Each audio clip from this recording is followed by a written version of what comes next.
अस्सलाम वालेकुम स्टूडेंट्स, क्या हाल है। Welcome to my channel home tutor by Zunaira. बच्चे, आज हम ले रहे हैं लेक्चर सेकेंड ईयर केमिस्ट्री का। चैप्टर हमारा वही है ग्रुप 3 एंड 4 एलिमेंट्स, और टॉपिक हमारे पास जो है वो है जी ऑक्साइड्स ऑफ सिलिकॉन। लेक्चर हमारा जो है वो 15 है। ठीक है, सबसे पहले हम इसके कंटेंट्स देख लेते हैं जो आज हमने कवर करने हैं। सबसे पहले हम बात करेंगे ऑक्साइड्स ऑफ सिलिकॉन में सिलिकॉन डाइऑक्साइड की। ठीक है जी। फिर इसमें हम बात करेंगे क्वार्ट्ज की। फिर इसमें हम बात करेंगे सिलिकेट्स और उसके कंपाउंड्स की।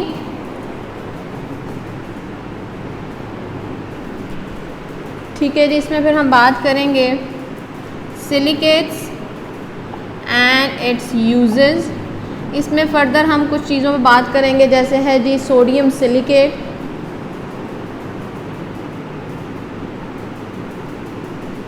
ठीक है। फिर इसमें हम इसकी प्रॉपर्टीज़ को भी देखेंगे। साथ में एक टर्म आप देखोगे, नई चीज़ देख पढ़ोगे, केमिकल गार्डन। नेक्स्ट इसके यूजेस आ जाएंगे।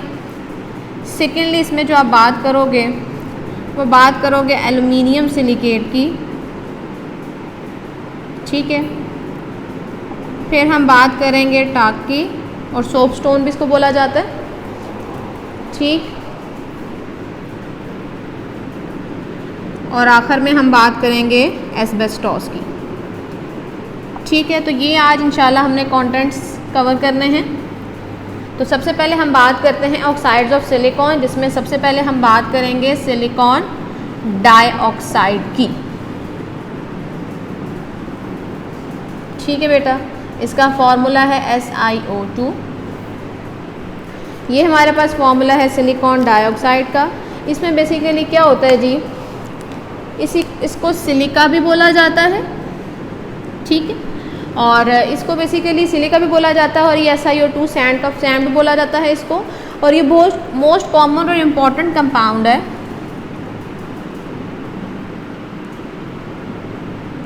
Most important and common compound है, मतलब सैंड आप हर जगह देखते हो, ये पाई जाती है। ठीक है जी। इसमें बेसिकली अरेंजमेंट क्या होती है, every silicon is surrounded by 4 oxygen and every oxygen is surrounded by only 2 silicon. ठीक है। तो ये बेसिकली हमारे पास सिलिकॉन डाइऑक्साइड के बारे में है। इसमें आप कुछ पढ़ोगे प्रॉपर्टीज विट्रस सिलिका के बारे में। अब विट्रस सिलिका क्या चीज़ है, सिलिका की कैसी टाइप है, जब हम सिलिका को क्रिस्टलाइन जो हमारे पास होता है सिलिका, उसको हम हीट करें। ठीक है। हीट करेंगे, उसके अंदर अरेंजमेंट ऐसे हुई हुई है कि every silicon surrounded by 4 oxygen and every oxygen is surrounded by 2 silicon. जब इसको हम हीट करेंगे, हीट करने के बाद इसके अंदर जो है वो रैंडमली अरेंजमेंट हो जाएगी, थोड़ा मेल्ट होगी तो वो उसके अंदर रैंडमली अरेंजमेंट हो जाएगी, लेकिन स्टिल उसकी अरेंजमेंट ऐसे ही होगी कि हर सिलिकॉन के गिर्द 4 ऑक्सीजन है और 1 ऑक्सीजन के गिर्द 2 सिलिकॉन है। तो अरेंजमेंट्स वैसे ही रहेगी, लेकिन थोड़ी बहुत उसके अंदर रैंडमली चेंजेस आ जाएंगी। बाकी अरेंजमेंट जो है वो प्रीवियस अरेंजमेंट वैसे की वैसे ही रहेगी। ठीक है। फिर क्या करेंगे, इसको हम कूल करेंगे। कूल करेंगे तो ये क्रिस्टलाइज नहीं होगा, डज नॉट क्रिस्टलाइज। तो इसको हम करेंगे सुपर कूल। जब सुपर कूल करेंगे तो सुपर कूल कह लो आप, अचानक से उसे इतना ठंडा करेंगे जिसकी वजह से क्या होगा कि जो एलिमेंट्स, जिसके जो एटम्स हैं, जो अरेंजमेंट है, वो वापस अपनी जगह आने पर थोड़ा टाइम ले रहे थे। सुपर कूल करने की वजह से वो फ़ौरन से अपने जगह जो जहाँ पे वहाँ पे वो रुक जाएंगे, और उनके अंदर जो है वो रैंडमली अरेंजमेंट आ जाएगी, सारी अरेंजमेंट ख़राब हो जाएगी उसके अंदर। ठीक है। और वो एक रिजिड स्ट्रक्चर बना देगा, रिजिड विस्कस सा स्ट्रक्चर बना देगा, जिसको बेसिकली हम बोलेंगे विट्रस सिलिका। ठीक है। दोबारा सुन लें, विट्रस सिलिका बनता कैसे है। आपके टॉपिक में अभी विट्रस सिलिका के बारे में एक्सप्लेनेशन नहीं है, इस आगे जाके अगले पेज पे है। तो अभी हम जो बात करेंगे विट्रस सिलिका के बारे में वो ये है कि क्रिस्टलाइन सिलिका जो है उसको आप लो हीट करो, उसके अंदर रैंडमली अरेंजमेंट हो जाएगी, लेकिन अरेंजमेंट स्टिल पहले वाली ही रहेगी। थोड़ी बहुत फर्क आएगा। देन से कूल करोगे, क्रिस्टलाइज नहीं होगा, वो ठंडा उस तरह नहीं होगा, तो उसके लिए आप क्या करोगे, उसे सुपर कूल करोगे। सुपर कूल करोगे, अरेंजमेंट खराब हो जाएगी, रिजिड विस्कस स्ट्रक्चर बन जाएगा, जिसको हम बोलेंगे विट्रस सिलिका। अब हम बात करते हैं इस विट्रस सिलिका की प्रॉपर्टीज़ क्या हैं, इसके जो हैं वो यूजेस कहाँ इसको हम इस्तेमाल कर सकते हैं। तो हमारे पास इसके यूजेस जो हैं, सबसे पहले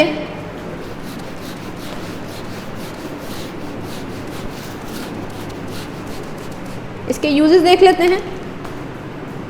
यूजेस ऑफ विट्रस सिलिका, इसके यूजेस में सबसे पहले ये है कि high transparency to the light. ये ट्रांसपेरेंट होता है, लाइट पास हो जाती है, हाई ट्रांसपेरेंसी टूवर्ड्स लाइट, ठीक है। रिफ्रैक्शन का प्रोसेस भी शो करता है, very refractive, does not soften, ये नरम नहीं पड़ता, बिलो 1500 to 1600 डिग्री सेल्सियस। इस टेम्परेचर से कम पे ये क्या करता है, सॉफ्ट नहीं होता, रिफ्रैक्टिव शो करता है, ठीक है जी। वॉलेटाइल है, ठीक है, वॉलेटाइल है, साथ में वेरी थर्मल एक्सपेंशन है, सॉरी, वेरी थर्मल एक्सपेंशन, ठीक है। ये एसिड के साथ रिएक्ट नहीं करता सिवाय HF के, रेजिस्टेंट है, all acid resistant towards all acids except HF hydrofluoric acid, जो बहुत ज़्यादा जो है वो कह लो स्ट्रॉन्ग होता है, ठीक है जी। अब हम बात करते हैं इसमें इसकी 5th पॉइंट की। तो 5th पॉइंट है एक्सीलेंट इंसुलेटर भी है, इंसुलेट भी करता है ये, ठीक है। 6th पॉइंट हमारे पास इसका है जी, हार्ड है, ब्रिटल है, इलास्टिक है,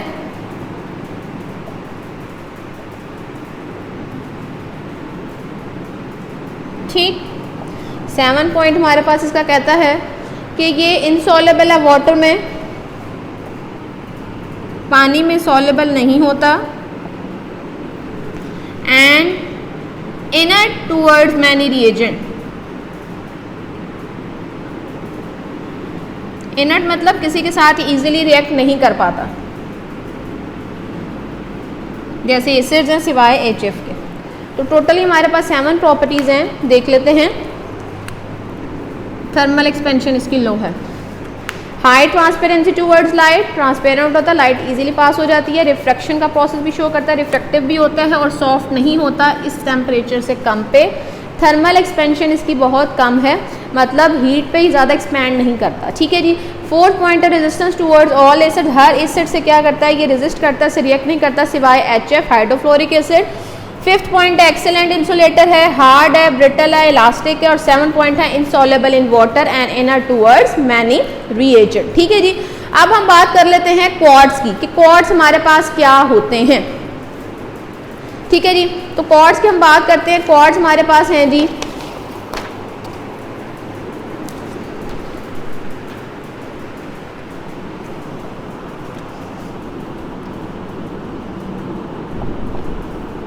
यहाँ तक हमारे पास सिलिकॉन डाइऑक्साइड का टॉपिक उन्होंने ख़त्म होता है, ख़त्म इन द सेंस उसके आगे कंटिन्यू हुई है। तो उसमें हम बात करेंगे क्वार्ट्ज की। क्वार्ट्ज क्या चीज़ है? तो क्वार्ट्ज हमारे पास है, क्रिस्टलाइन फॉर्म है SiO2 की, that is crystalline form of SiO2, ठीक है।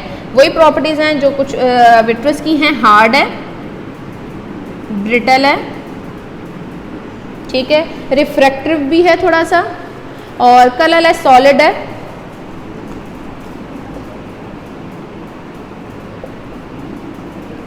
ठीक है, और डिफरेंट है थोड़ा कार्बन डाइऑक्साइड से। अब यहाँ पे बेटा एक क्वेश्चन आता है कि कार्बन और सिलिकॉन दोनों एक ही ग्रुप के अंदर हैं और दोनों के पास जो है वो 4 कोवलेंट बॉन्ड बनाने की कैपेसिटी है, पर दोनों के कंपाउंड्स में इतना फ़र्क क्यों है, मतलब SiO2 और कार्बन डाइऑक्साइड में इतना फ़र्क क्यों है। तो अब वो उसका क्वेश्चन का ज़रा आंसर देख लें, इम्पॉर्टेंट है, पेपर में आ सकता है।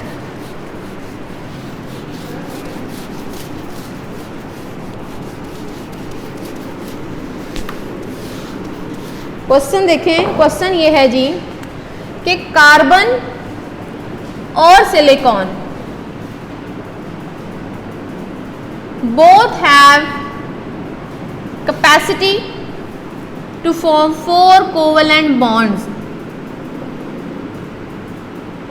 then why their compounds are very different to each other। जैसे हमारे पास है कार्बन डाइऑक्साइड और SiO2, इन दोनों में इतना डिफरेंस क्यों है। इस वजह से डिफरेंस है बेटा कि सिलिकॉन का साइज जो है वो कार्बन के निस्बत काफ़ी बड़ा है। सिलिकॉन का साइज बड़ा है ज़्यादा कार्बन से, कार्बन का छोटा है। तो सिलिकॉन का साइज बड़े होने की वजह से ये चाहता है कि इसके नेबरिंग में ऑक्सीजन ज़्यादा हो। सिलिकॉन का साइज बड़ा होने की वजह से ये चाहता है कि इसके गिर्द ऑक्सीजन ज़्यादा हो। तो जितने इसके गिर्द ऑक्सीजन होंगे इसकी वजह से इसकी बॉन्डिंग थोड़ी डिफरेंट हो जाएगी as compare to carbon dioxide. जिस तरह सिलिकॉन डाइऑक्साइड का पहले भी स्ट्रक्चर पढ़ा तो हमने कहा था every silicon is surrounded by 4 oxygen and every oxygen is surrounded by 2 silicon.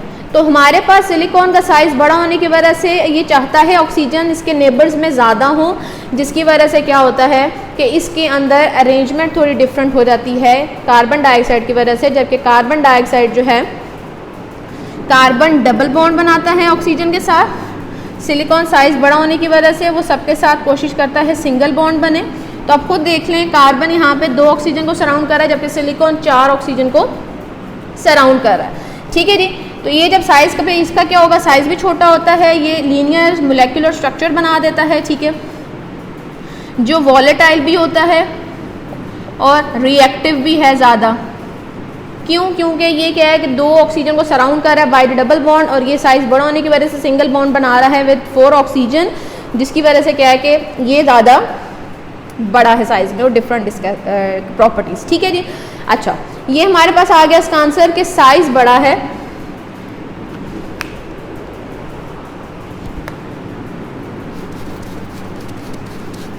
इसका आंसर लिखें तो हम कहेंगे due to large size of silicon it tend to surround by more neighbouring oxygen with single bond. बात समझ आ रही है कि सिंगल बॉन्ड ये बनाएगा और कोशिश करेगा कि अपने साइज बड़ा होने की वजह से ज़्यादा ऑक्सीजन को अपनी तरफ सराउंड करे, जबकि कार्बन ऐसा नहीं करता, वो डबल बॉन्ड बनाता है और 2 ऑक्सीजन के साथ वॉलेटाइल स्ट्रक्चर बनाता है, रिएक्टिव बनाता है, लीनियर है, बिल्कुल प्लेन है, ये ठीक है, स्ट्रक्चर बना देता है, जिसकी प्रॉपर्टीज बहुत डिफरेंट होती हैं सिलिकॉन डाइऑक्साइड से। ठीक है जी। अब हम इसमें बात करते हैं कि हमारे पास ओवरऑल रेशियो सिलिकॉन डाइऑक्साइड में क्या आती है सिलिकॉन एटम्स की। ठीक है, जिसे हम भी बताया कि सिलिकॉन जो है वो सराउंड कर रहा है 4 ऑक्सीजन से और 1 ऑक्सीजन 2 से। तो ओवरऑल सिलिकॉन टू जो ऑक्सीजन रेशियो आती है वो होती है 1:2। मतलब अगर ऑक्सीजन सिलिकॉन 1 है तो ऑक्सीजन 2 है, सिलिकॉन अगर 1 है तो हमारे पास जो इसकी डबल हमारे पास जो है वो ऑक्सीजन होंगी। तो 1:2 के हिसाब से ये होता है, जिसे हम कहते हैं SiO2। ठीक है जी। और वो कह रहे हैं हमारे पास कि SiO2 जो सैंड है हमारे पास, इसका कोई स्पेसिफिकली अब कह लो कोई मॉलिक्यूल नहीं होता। तो जो रेत का छोटा सा ज़रा चंक होता है, बेसिकली एक पीस होता है रेत का, सैंड का, उसको बेसिकली हम कंसिडर करते हैं कि भाई ये इसका जो है वो मॉलिक्यूल है, क्योंकि इसका स्पेसिफिकली कोई मॉलिक्यूल नहीं है, इतनी अरेंजमेंट हुई होती है कॉम्प्लेक्स किस्म की, जिसकी वजह से हम कहते हैं कि मॉलिक्यूल बेसिकली वो चंक है सैंड का। ठीक है, अब ज़रा देख लेते हैं कि सिलिकॉन डाइऑक्साइड जो सैंड एंड की अरेंजमेंट कैसे हुई होती है। ठीक है, तो ये सिलिकॉन, इसका ऑक्सीजन, ठीक, फिर ये सिलिकॉन आ रहा है,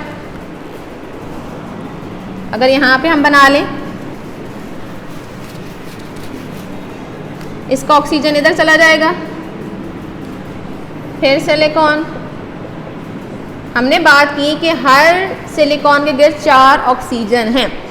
ये नीचे वाला सिलिकॉन नीचे वाले सिलिकॉन के साथ बॉन्ड बनाएगा, ठीक है जी।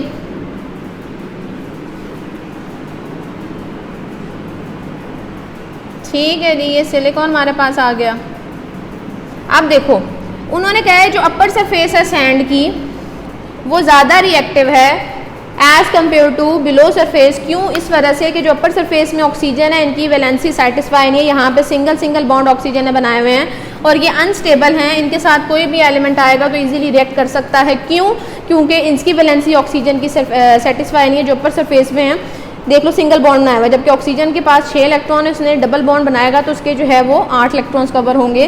तो 7 इलेक्ट्रॉन के साथ ये अनस्टेबल है यहाँ पे। और तो क्या है कि ये काफ़ी रिएक्टिव है इसकी अपर सरफेस सैंड की। क्वेश्चन आ सकता है why the upper surface of sand is very reactive, तो आप कहोगे because the oxygen present at the top layer of the sand are not having no satisfy valency, having no complete their octet। क्यों? क्योंकि हमारे पास oxygen के पास यहाँ पे जो है वो क्या है कि जी यहाँ पे इसके अपने 6 इलेक्ट्रॉन है, एक बॉन्डिंग इसके साथ बना लेगी, चलो 7 हो जाएंगे, तो टोटल इलेक्ट्रॉन होने चाहिए 8। तो ये 8 इलेक्ट्रॉन जो है इसके पास नहीं है, जिसकी वजह से क्या है हमारे पास इसकी वैलेंसी सेटिस्फाई नहीं है। That's why the upper surface of sand is very reactive. ठीक है जी, तो ये हमारे पास इसका आता है यहाँ पे। फिर एक और बात की भी उन्होंने कि सिलिकॉन डाइऑक्साइड में हमारे पास जो है वो रेगुलर अरेंजमेंट है, 3 डायमेंशनल स्ट्रक्चर बनता है इसका, जिसमें हर सिलिकॉन के गिर्द 4 ऑक्सीजन है और एक ऑक्सीजन के गिर्द 2 सिलिकॉन है। ठीक है, इस तरह एक प्रॉपर 3 डायमेंशनल स्ट्रक्चर बनता है जो इसको क्या कहते हैं डेफिनेट और यूनिफॉर्म इसके अंदर अरेंजमेंट हुई होती है। पर वो ये कह रहे हैं कि हमारे पास SIS ये जो हमारे पास इसका है बॉन्ड एंगल, ठीक है, और SI और O का जो हमारे पास बॉन्ड रोटेशन है ये दोनों डिफरेंट हैं। हालांकि दोनों की जो है यूनिफॉर्म कंपोजिशन है, मतलब अरेंजमेंट एक जैसी हुई हुई है, लेकिन इनके बॉन्ड एंगल और बॉन्ड रोटेशन में डिफरेंस है काफ़ी, हालांकि इनका पैटर्न जो है वो सेम है। ठीक है जी। अच्छा, अब हम इसमें बात करते हैं एक कि विट्रस सिलिका, जिसे मैंने पहले बता दिया विट्रस सिलिका क्या होता है कि विट्रस सिलिका बनाने के लिए आप सिलिका को हीट करो। ठीक है, हीट करने के बाद उसको जो है वो कूल करो, कूल करेंगे क्रिस्टलाइज नहीं होगा, उसको सुपर कूल करोगे तो जो रिजिड एक विस्कस स्ट्रक्चर आ जाएगा, मैस आ जाएगा, उसको हम विट्रस सिलिका बोलेंगे। तो उन्होंने विट्रस सिलिका की प्रिपरेशन बताई हुई है जो मैंने पहले ही बता दी है। उसके बाद हम आ जाते हैं जी सिलिकेट्स और उसके यूजेस पे, जो हमारा जो है अब सेकेंड पॉइंट है जो हमने आज कवर करना है, silicates and it's uses.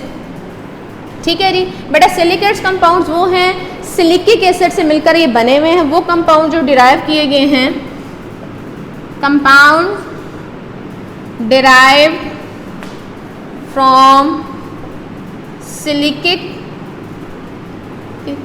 Acid, ठीक है, उनको हम बोलते हैं सिलिकेट्स।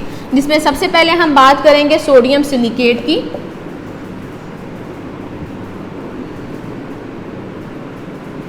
ठीक है, सोडियम सिलिकेट बनाने के लिए हमने क्या करना है जी, हमारे पास होगा सोडियम कार्बोनेट SiO2, तो हमारे पास सोडियम सिलिकेट बन जाएगा दिस वन। तो सोडियम सिलिकेट बनाने के लिए हम सैंड लेंगे, सोडियम कार्बोनेट सोडा ऐश को उसके साथ हीट करेंगे तो हमारे पास बन जाएगा sodium silicate with carbon dioxide. ठीक है, तो ये हमारे पास आ गया जी how to prepare sodium silicate by reaction of the sodium carbonate with silicon dioxide we get the sodium silicate with carbon dioxide. अब हम इसकी कुछ प्रॉपर्टीज़ देख लेते हैं भाई, ये जो है प्रॉपर्टीज़ इसकी क्या है।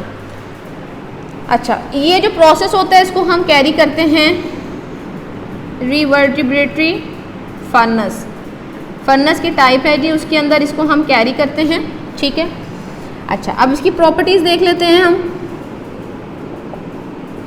प्रॉपर्टीज़ में है नॉट सॉलेबल इन वाटर, पानी में ये सॉलेबल नहीं है। दूसरी प्रॉपर्टी है इसकी नेचर अल्कलाइन है।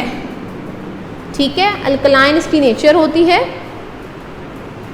और ड्यू टू हाइड्रोलिसिस, सॉरी, पानी के अंदर जो है बहुत ज़्यादा सॉलेबल है। ठीक है।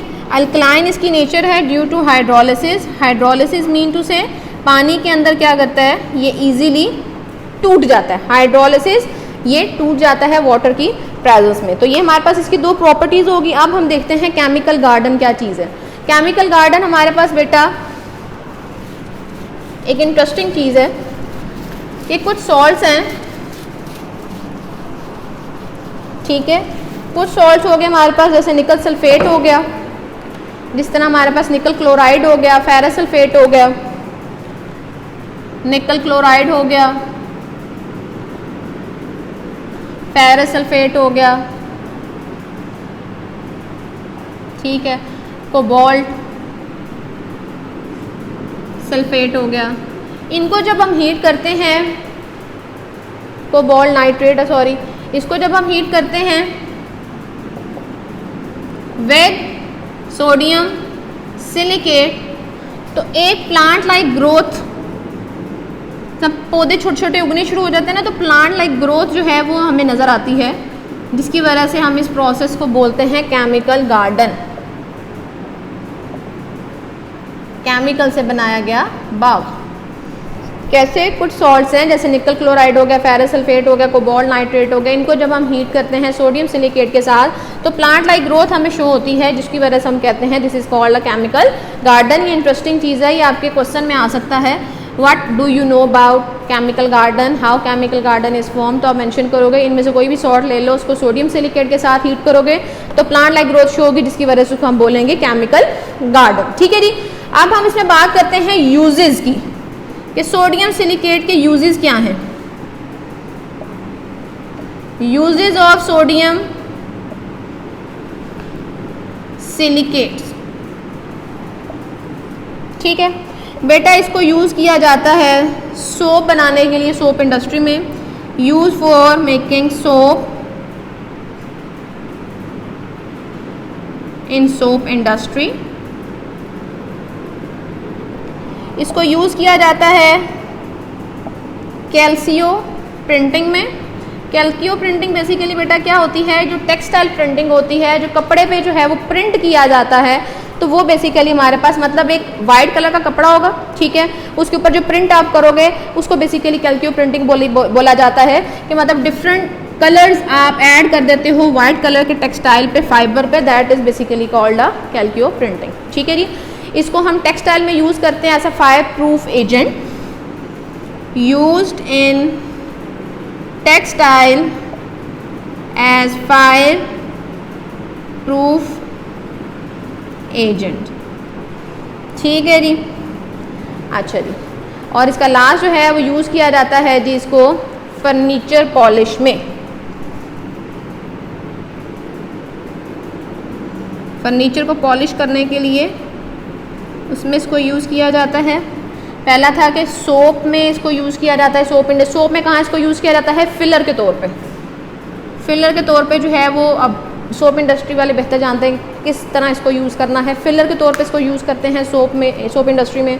कैल्सियो प्रिंटिंग में यूज़ किया। कैल्सियो प्रिंटिंग मैंने बताया कि बेटा टेक्सटाइल प्रिंटिंग बेसिकली होती है कि वाइट बेसिकली हमारे पास फाइबर होता है, टेक्सटाइल का बना के कपड़ा होता है, जिसपे जो है हम क्या कर देते हैं, प्रिंट करते हैं। टेक्सटाइल इंडस्ट्री में इसको यूज़ किया जैसे फायर प्रूफ एजेंट, और फर्नीचर पॉलिशेस बनाने में इसको हम यूज़ कर सकते हैं। ठीक है जी।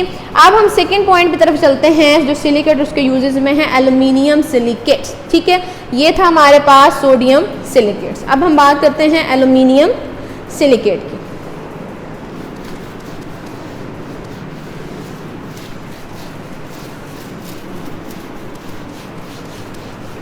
ठीक है जी, एल्यूमिनियम सिलिकेट की बात करेंगे।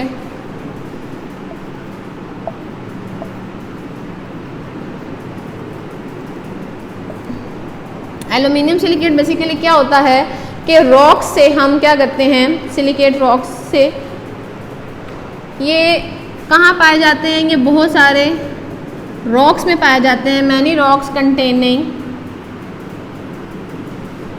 Aluminium silicate. ठीक है, तो बहुत सारे सिलिकेट्स हम रॉक्स से लेते हैं जो मिनरल्स में पाए जाते हैं। ठीक है जी। फिर इसमें हम बात करते हैं इसकी कि इनकी weathering of these rocks gives silicates. Weathering basically क्या होती है बेटा, कि जिस तरह बारिश वगैरह होती है या एसिड रेन वगैरह होती है, तो जो पानी बारिश का होता है वो जब रॉक्स पे पड़ता है तो उनके साथ से उनको उतारता जाता है, जो सिलिकेट्स या जो मिनरल्स लगे हुए हैं उन पत्थरों के साथ। तो वेदरिंग ऑफ रॉक्स जो है बेसिकली हमें क्या चीज़ फिर देती है, सिलिकेट्स जो उसके अंदर हैं, चाहे वो एल्यूमिनो सिलिकेट है, मैग्नीशियम सिलिकेट है, कोई भी सिलिकेट्स की टाइप है, वो साथ साथ उतारते जाता है, पानी अपने साथ भाग के ले जाता है। ठीक है जी। देन हम पढ़ते हैं केमिकल एक्शन। देखें अगर वाटर और कार्बन डाइऑक्साइड का, ठीक है जी, वाटर और कार्बन डाइऑक्साइड का हम देखते हैं तो हमारे पास दो चीज़ें सामने आती हैं, एक है पोटाशियम कार्बोनेट, एक क्ले आएगी, ठीक है जी, और साथ में हमारे पास सैंड आएगी।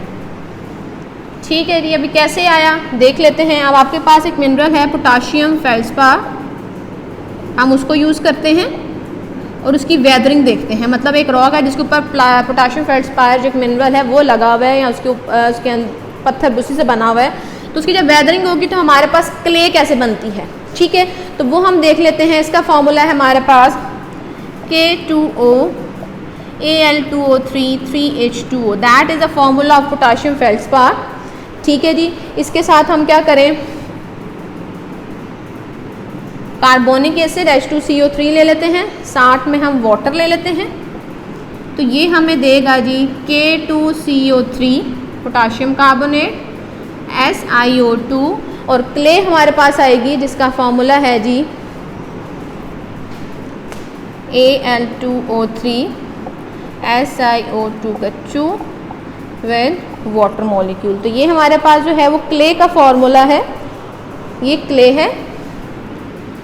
ठीक है जी। तो क्ले बेसिकली ये बनती है कैसे, जब वेदरिंग ऑफ रॉक्स होती हैं, रॉक्स के ऊपर से मिनरल्स उतरते हैं, पानी में शामिल होते हैं, वो एक मैस सा बन जाता है, प्लास्टिक सा मैस सा बन जाता है, जिसको बेसिकली क्ले बोले जाते हैं। अगर वो प्योर क्ले है, ठीक है, अगर वो प्योर क्ले है बेसिकली, तो उसके अंदर हो सकते हैं आयरन हो या कोई और मेटल हो, जिसकी वजह से उस क्ले का कलर जो होता है वो रेडिश येलो हो सकता है, येलोइश रेड कह लो या रेडिश येलो कह लो, ये कलर होता है इनका। ठीक है जी। इसको बेसिकली क्या करते हैं, इसको हम जो है वो, अगर वो इम्प्योर क्ले होगी, ये प्योर क्ले की बात है, अगर वो इम्प्योर क्ले होगी तो वो फ़ौरन से रिएक्ट कर जाएगी, फ्यूज हो सकती है किसके साथ, आयरन के साथ, मैग्नीशियम के साथ, मतलब किसी भी मेटल के साथ वो इजीली फ्यूज होकर सिलिकेट्स बना देगी फर्दर, अगर वो इम्प्योर क्ले है। अगर प्योर क्ले है तो वो बेसिकली आयरन और मेटल अपने अंदर कोई रखती है, जिसकी वजह से रेडिश और येलो उसका कलर होता है। ठीक है जी। अब इसके बाद हम अगर बात करें तो हमारे पास ये है जी, ऐसी क्लेस को हम यूज़ करते हैं ब्रिक्स बनाने में, टाइल्स बनाने में या स्टोन वेयर्स बनाने में, पत्थरों से जो भी चीज़ें बनाई जाती हैं। ब्रिक्स बनाने में भी इसको यूज़ कर सकते हैं, टाइल्स में भी, और स्टोन्स वेयर में भी बनाने में इसको हम यूज़ कर सकते हैं ऐसी क्ले को जिसके अंदर इम्प्योरिटीज़ होती हैं। इसका कलर जो होता है, इसके अंदर जो होती है एक चीज़ होती है फेरिक ऑक्साइड Fe2O3। ये फेरिक ऑक्साइड इसके अंदर होता है, जिसकी वजह से जब इनसे ईंटें हैं, ईंटों की जो मट्टी होती है उसको गूंदा जाए, उसे जो ईंट की शेप दी जाए, फिर उसको जब पकाया जाता है तो रेडिश कलर ले लेती है। किस वजह से, कि उसके अंदर फेरिक ऑक्साइड है। इसका कलर जो होता है वो टर्न चेंज हो जाता है into reddish shade just because of presence of ferric oxide, क्योंकि इसके अंदर फेरिक ऑक्साइड जो है वो पाया जाता है, जिसकी वजह से इसका कलर चेंज हो जाता है। ठीक है। अब उन्होंने इसी में एल्यूमिनियम सिलिकेट में बात की है कि अगर हम स्टोन वेयर्स कोई बनाते हैं, ऐसे स्टोन में बेसिकली जब इसको पका दिया जाता है तो बेटा तो क्या होता है, ये एक हार्ड मैस बन जाता है रॉक की फॉर्म में। उसको आप जिस फॉर्म में भी बनाने चाहो, उसमें कोई आप मुजस्मे बनाओ या कुछ भी बनाओ वो उस मटीरियल से, तो उसको लेस पोरस करने के लिए क्वेश्चन आ सकता है, how stone wares becomes less porous. तो वो लेस पोरस कब होगा बेटा, हम क्या करते हैं, by throwing sodium chloride salt on the stone ware glaze. मतलब जब स्टोन वेयर जो बेसिकली इससे बनाना है उसको जब गूंदा जाए या उसे जो शेप दी जाए, उसके ऊपर सोडियम क्लोराइड स्प्रिंकल कर दो, फेंक दो उसके ऊपर, तो क्या करोगे, फिर उसको आप हीट करो। फिर जब उसको हीट करोगे तो बेटा वो जो सॉल्ट होगा मेल्ट होके उसके ऊपर जो है एक लेयर दे देगा, और बनाएगा सोडियम एल्यूमिनेट, ठीक है, सोडियम एल्यूमिनेट बना सकता है या सोडियम एल्यूमिनियम सिलिकेट्स बना सकता है, ठीक है। तो ये दो एलिमेंट्स बन सकते हैं, दो कंपाउंड, ठीक है, ये बन जाएंगे। तो जब इसको आप ठंडा करोगे, जब ठंडा होगा, ठंडा होने से क्या होगा, जो वो लेयर ऊपर मेल्ट होके आई थी और मटेरियल्स की बन गई थी सॉल्ट डालने से, वो एक कॉम्पैक्ट लेयर बन जाएगी, उसके ऊपर एक मजबूत लेयर बन जाएगी, ठीक है जी, कॉम्पैक्ट लेयर बन जाएगी जो वाटर प्रूफ होगी, रेजिस्टेंट होगी, इजीली ख़राब नहीं हो पाएगी, उस चीज़ को ख़राब नहीं करेगी, ठीक है। तो कॉम्पैक्ट लेयर बन जाएगी और इससे जो है आपकी सरफेस जो हो वो काफ़ी स्मूथ सी सरफेस आ जाएगी, जिसको फर्दर आप किसी भी चीज़ में ये देख सकते हो आप, मतलब पत्थरों से बनाई हुई बहुत सारी चीज़ें हैं जो काफ़ी शाइनी उनकी सरफेस होती है, उनकी स्मूथ सी सरफेस होती है। किसी वजह से ऊपर ये सोडियम क्लोराइड सॉल्ट ऐड करते हैं, फेंकते हैं, जिससे क्या होता है कि अगर पोर्स हैं इसके अंदर, स्टोन वेयर के अंदर जो पोर्स होते हैं उनको फिल अप कर देता है बाय मेल्टिंग, जब उसको हीट किया जाता है सोडियम एल्यूमिनेट और सोडियम एल्यूमिनियम सिलिकेट बनने की वजह से, ठीक है जी। अच्छा जी, इससे और क्या करते हैं, इसी से हम जो है वो चाइना वेयर्स बना सकते हैं। ये चाइना डिशेस वगैरह जो होती हैं आपकी लैब्स में यूज़ होती हैं, चाइना वेयर्स हम बना सकते हैं। कैसे, एक मिक्सचर है काओलिन, बोन ऐश और फेल्ड्स्पार। काओलिन,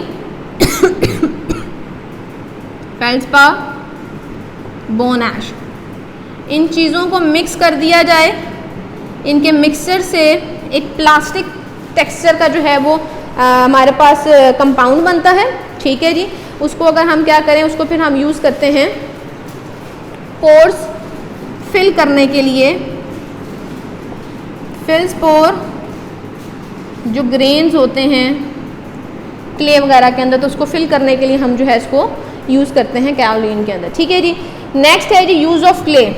ये क्ले यूज़ कहाँ की जाती है, तो अभी बताया ब्रिक्स वगैरह बनाने में इसको यूज़ कर सकते हैं, इसको जो है हम यूज़ कर सकते हैं टाइल्स बनाने में या स्टोन वेयर्स बनाने में इसको यूज़ कर सकते हैं। इसके यूजेस और ये भी हैं कि आप मिट्टी के जो बर्तन बनाते हो या कोई कह लो कि बेसिकली करते क्या, इस मिट्टी को पानी के साथ मिलाते हैं तो एक हाइड्रेटेड पेस्ट बन जाता है, जो काफ़ी प्लास्टिक इन द सेंस उसके अंदर इलास्टिसिटी ज़्यादा होती है, ठीक है, तो प्लास्टिसिटी उसकी ज़्यादा होती है।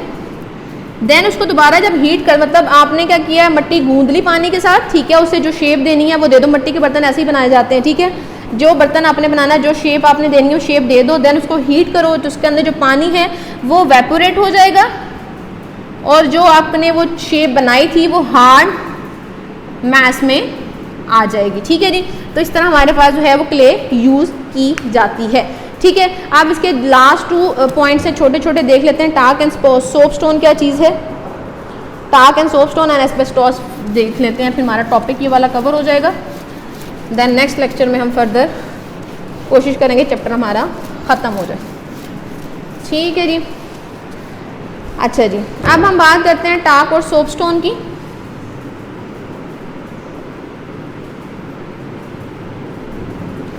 बेटा ये बेसिकली होता है हमारे पास मैग्नीशियम सिलिकेट से बना हुआ, ठीक है जी, जिसको टाक या सोप स्टोन कहा जाता है। ये मैग्नीशियम सिलिकेट होता है बेसिकली, ठीक है, इसको हम कहते हैं टाक या सोप स्टोन।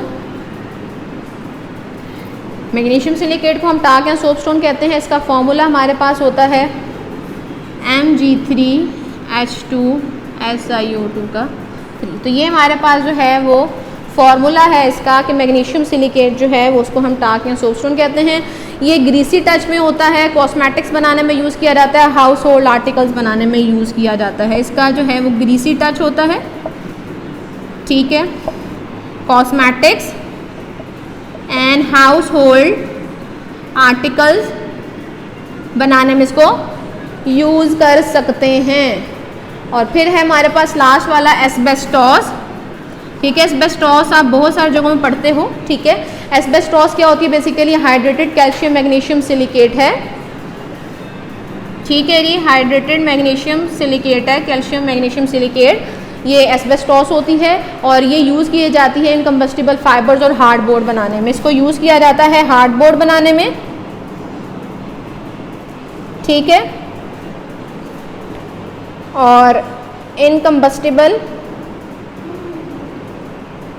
फाइबर बनाने में। ठीक है, तो ये बेसिकली क्या asbestos hydrated calcium magnesium silicate है।